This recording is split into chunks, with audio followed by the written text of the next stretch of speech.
বুকের ভিতর খুব ব্যথা, নিঃশ্বাস নিতেও পারছি না। কি হয়েছে মা?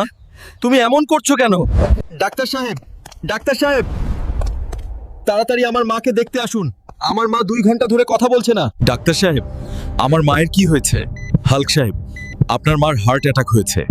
তার অপারেশন করানোর জন্য 5 লাখ টাকা লাগবে। আমার কাছে তো কোনো টাকাই নেই। আমি কিভাবে এখন টাকা জোগাড় করব? মা ছাড়া এই দুনিয়াতে আমার আর কেউ নাই। আমি এখন কি করব? কেউ যদি আমাদের অপরাজিত চ্যাম্পিয়ন থানোসকে পাঁজাতে হারিয়ে দেন, তাহলে আপনি পাবেন 7 লাখ টাকা। আমার মায়ের অপারেশনের জন্য এই পাঞ্জা কম্পিটিশন আমাকে জিততেই হবে। কি হাল্ক, তোর গায়ে কি বল নেই? আমার মায়ের দোয়া আমার উপর আছে, আমিই জিতবো। ডাক্তার সাহেব, ডাক্তার সাহেব, আমি টাকা জোগাড় করে ফেলেছি। আমার মায়ের অপারেশন তাড়াতাড়ি শুরু করুন। ঠিক আছে হাল্ক সাহেব, আমরা এখনই শুরু করে দিচ্ছি। মা, তুমি চলে গেলে আমি কিভাবে বাঁচবো?